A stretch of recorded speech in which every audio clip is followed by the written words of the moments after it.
Mike Boucek, docent at the Norwood Park Historical Society, who built an exhibit about the history of beer in Chicago.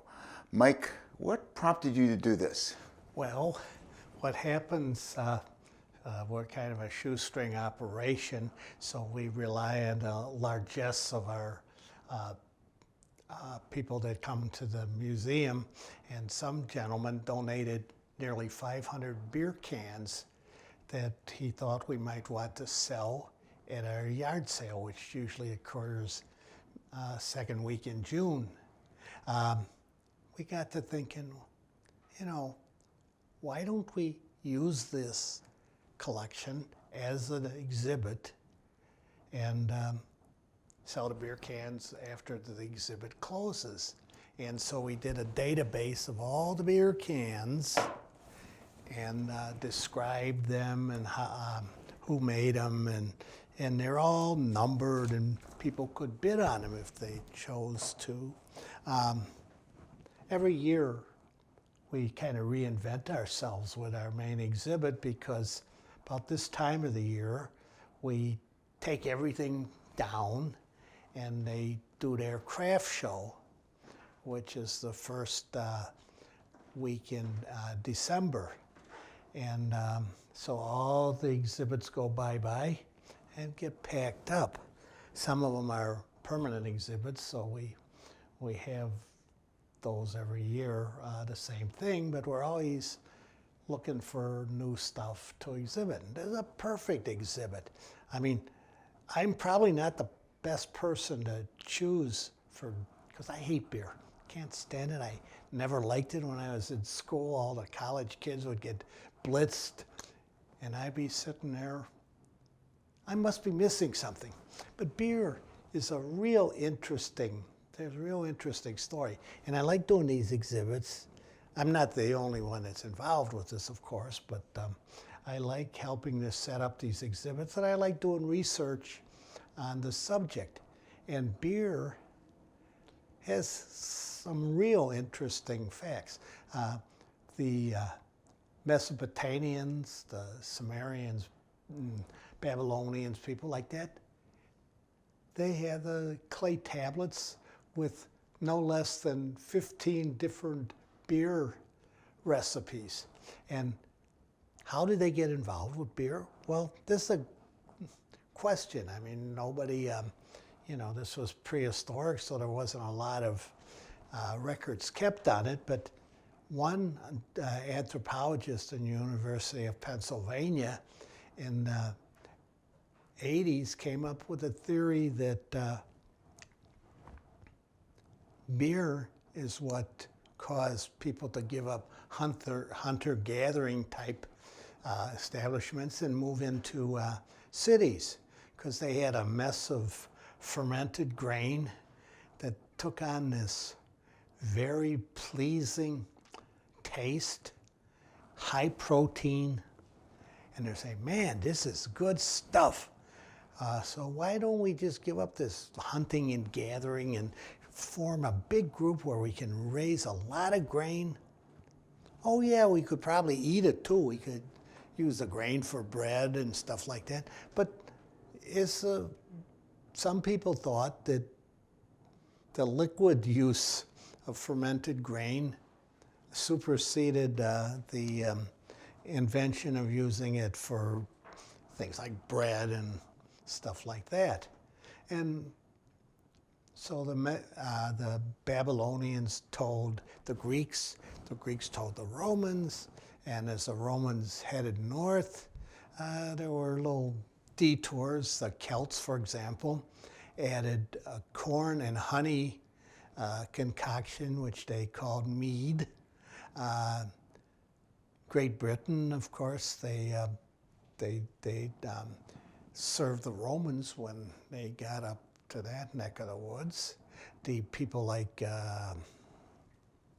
the French, they added hops, which had a preservative plus a flavor effect. And beer really took off from that point on, and it travels well. I mean, water on ships gets stagnant, and it's got all kinds of bacteria, and it's really not a good thing. So our country's very existence was changed by the use of beer. The Pilgrims ran out of beer. They were heading for Virginia. And they had a detour at Plymouth Rock, and beer took off from them. Historians like Pliny the Elder suggested that beer preceded wine even. And that kind of makes sense because wine, which is from fruits, grapes, and so forth, didn't grow all over the place. But the grain used in beer, which involved initially barley, but went to wheat and rye and just about anything you can ferment, grew anywhere. The Germans, they gave us the name beer, B-E-O-R. The word bridal came from bride's ale, which was served at wedding feasts. And mead, well, like I said, was concocted with honey. That led to the honeymoon, because they gave the people that on their wedding night, which maybe made things go a little better. Our collection here, like I said, has about 500 beer cans. We have a bunch of other objects, steins, tankards, and so forth. Bar lights. This used to be good advertising, and especially before they had, TV and radio ads and so forth. Our cans come from all over the world. We have our collection here set up by state. Then we have some variants of different size, king size cans and little teeny weeny ones, whatever. And like many collections, there's a lot of variants. The types of lids are different, and the labeling is different. A lot of companies changed hands and were taken over by other brewers. So all the cans, to put them somewhere, they'd be all squished together. So where else would you put beer cans or beer but an ice box? So we got all the, I call them extras, stored in here. This curved display we have up here, these are a collection of foreign beers. And we have some interesting ones here. We got, of course, the ones from Austria, from Holland, Germany, the ones that you would expect. But we also have from Papua New Guinea. We have from New Zealand. Just a little variety. Somebody was traveling probably, and they brought some beer cans back with them. Our collection here probably is from the 60s to the 80s, and we have a bunch of beer cans with a bicentennial theme. Others, because people that follow sports, we have beer cans with sailors and football and hockey and so forth. Anything that would sell the stuff, they have a collectible type can. So we got a bunch of those. Beer originally was not bottled. It was put in kegs. And this led to a whole other industry. The coopers, these are the barrel makers. The wagon makers, these beer kegs were very heavy. And as they delivered beer to taverns and so forth, you needed draft horses. So that's another industry as well. You had also people, working, of course, in the breweries. And in Chicago, there were taverns all over the place. There were probably one tavern for every 60 residents, which seems like a lot. But a lot of people that came to the United States, hung with their own ethnic group. Many of them didn't even speak English. So the bartenders would interpret stuff for them. They'd do de facto banking. They'd find places for them to live. There was a story told that some guys that worked in the mills, there were 3 roommates working 3 different shifts, so they shared the same pair of shoes. Before Chicago even was a city, Diversey and Lil were brewers that around the present day Michigan Avenue and Chicago Avenue.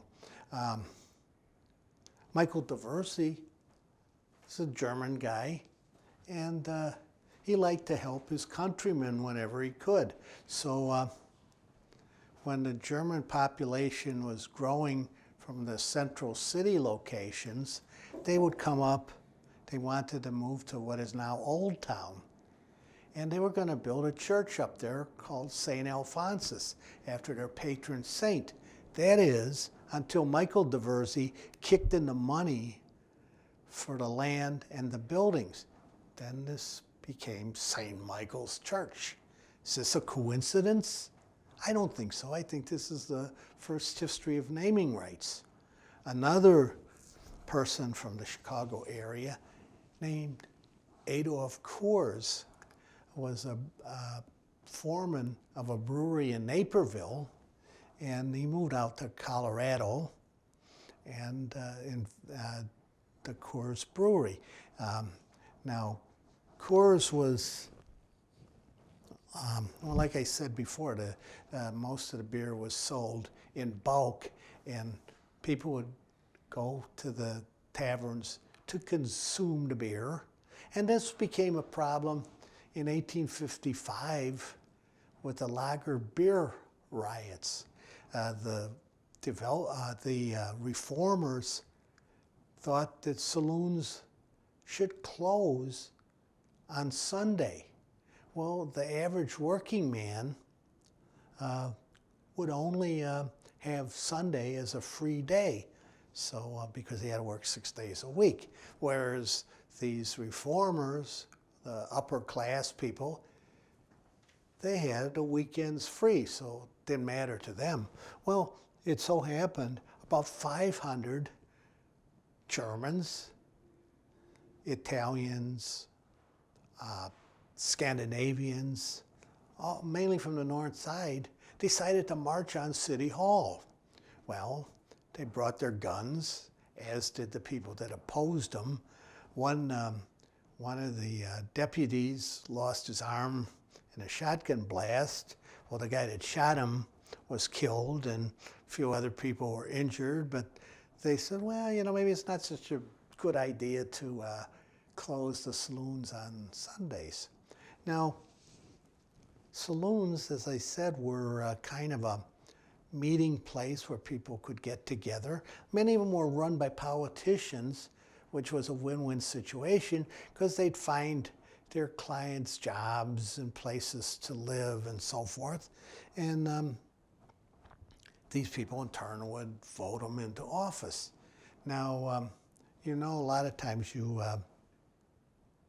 remember that TV show Cheers, where everybody knows your name. Same people would hang out there. And this goes way back.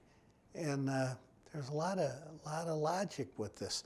Before, there were various radio shows that took place in taverns. Archie Bunker, after All in the Family, to milk that a little bit longer, he bought a tavern, and it was called Archie's Place. He continued to be the same somewhat lovable bigot that he was in All in the Family. Had Jackie Gleason, Joe the bartender, his favorite client, and they talk about politics or whatever. Crazy Guggenheim, his name was played by Frank Fontaine. Now, on a more cerebral level, you had Louis Turkel, better known as Studs. He had Studs' Place, and it was kind of a Renaissance man's hangout. People would talk about music or politics or whatever, and he would he'd actually interview him, and that led, of course, to his success as a writer of dozens of books pertaining to people that lived in Chicago. The earliest version was a guy named Finley Peter Dunn, and he used to hang out in McNeary's Tavern on the South Side. Now, McNeary did not want to be used in his written stories, so he invented a guy named Martin Dooley. Now, Martin Dooley had his tavern on Archie Road, which is Archer Avenue, and his frequent client was a man named Hennessy, who was a slag shoveler and on the steel mills. Wasn't a really good paying job, but it typified the average worker that would hang out in these bars, and they would talk about politics. And in these stories, it had this very heavy Irish accent. And one time he was talking, I had to run to the telegraph office and tell J. Pierpont Morgan that not to worry, because he saw Hennessy going with his slag shovel. So this meant the steel mills were operating, and Morgan, capitalist that had U.S. Steel, didn't have to worry about anything. Another thing, the book, The Jungle, written in 1906, talking about the workers working in the stockyards. Well, stockyards, they were like a disassembly line, and they didn't want these guys that are working there to be butchers. They just need them to one thing. You cut this way, I'll go down, the next person will cut something else off, and so forth. I mean, they weren't, had a very fast learning curve for these workers because they were replaceable. People would come, they'd go, and so forth. So when the socialist Upton Sinclair was writing about how these workers were maltreated by the employers, he showed kind of as an offshoot how filthy the stockyards were. These guys were cranking out stuff, and if some guy lost a finger, it'd go in your sausage or something like that. So he's writing, and he's telling a story about President Roosevelt, who did the Food and Drug Act, was sitting at breakfast reading the book The Jungle. Now, if you've ever read it, you really don't want to read it, when you're having a meal, So Teddy looks at it, throws up the book, throws up his sausage and bacon, and flips it out the window. I've been poisoned! And so that led to the Food and Drug Act. The bottling, I told you that beer was originally from the taverns, and then they had tasting rooms where merchants could get together and talk about the stock exchange type stuff, and just have a couple beers while they were doing so. So that eventually led to having breweries, hundreds of them in Chicago, and we have a big bunch of beer cans from Chicago and other Midwest cities. We have, as I said, let me point out, we got one beer can here that's actually got beer in it. And this was given to us by the Rolling Meadows Historical Society that had anniversary beer. And so that's the only can that has beer in it. Now you may notice some of these cans have the pop tops. Well, what they did is they opened the beer from the bottom, to preserve the way the cans were open. Beer cans came out really in the mid-30s as opposed to bottled beer, which probably originated about 1875. Schlitz was one of the first companies to do so. The beer cans were originally steel, and they were opened with a can opener to what they call punch tops. They'd just pop holes in the top of the can. And there was the old-time joke at the time when I was a kid. They'd say, oh, the Cubs can't serve any beer at Wrigley Field. Why?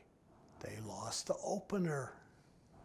Well, when you're like about 6 years old, it was pretty funny. But nonetheless, they came up with aluminum cans in the mid-60s and pop tops. Now, the original pop tops would detach from the can and probably caused huge amount of grief from people that would step on these when they were barefoot at the beach. So then they came up with captive pop tops, which are what we have now, where you pop them open and the mechanism just kind of remains in place, just enough room to pour your beverage out. We have a collection in the other room from the 7-Up company during the bicentennial.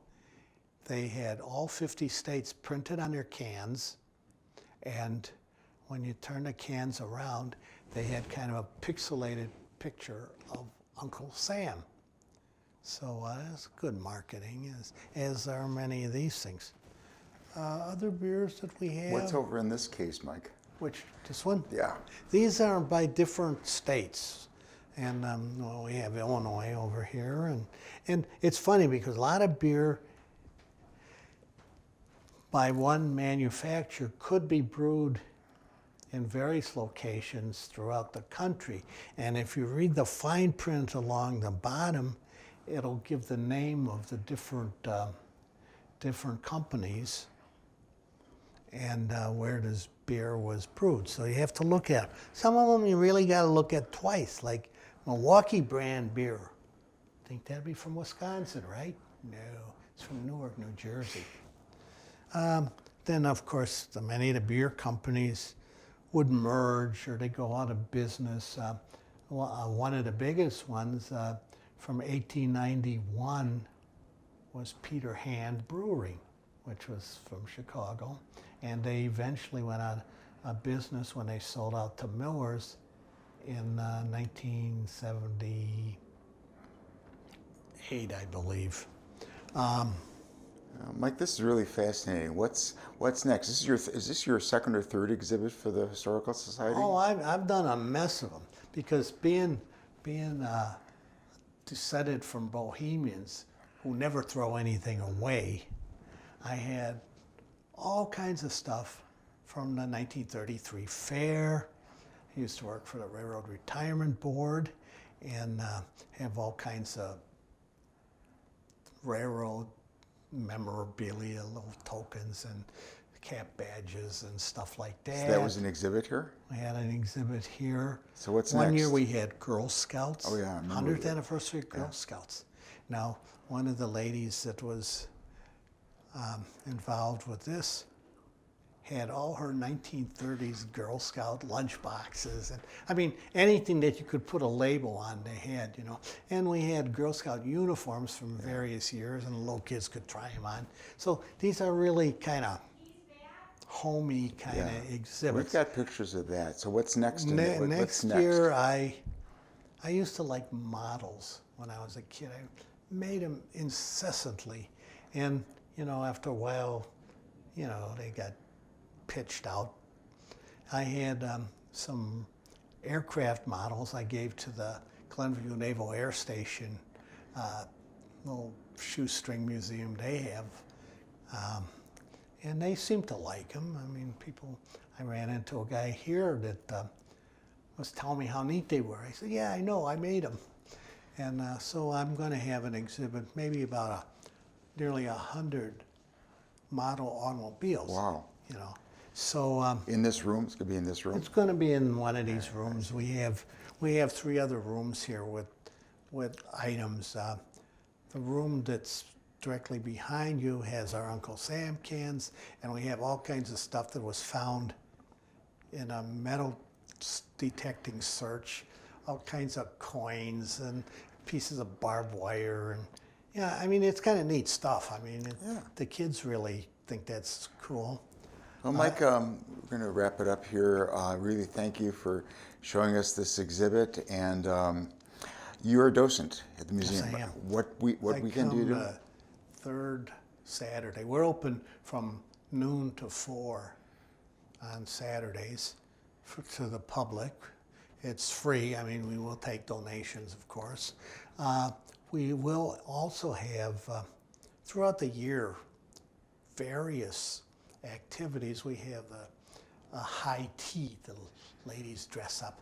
I mean, it's just like they can revert to their childhood where they put on their mother's favorite old clothes, and they had the little teacups, and it's kind of fun. And I like volunteering with that, because this is one guy with like 60 women. What could be better? Sounds like fun. It is. Well, The thank you people very that come much, here are Mike. very nice. Thank you, Mike. We'll see you on the third Saturday? Third Saturday. Third Saturday. Thank you, Mike.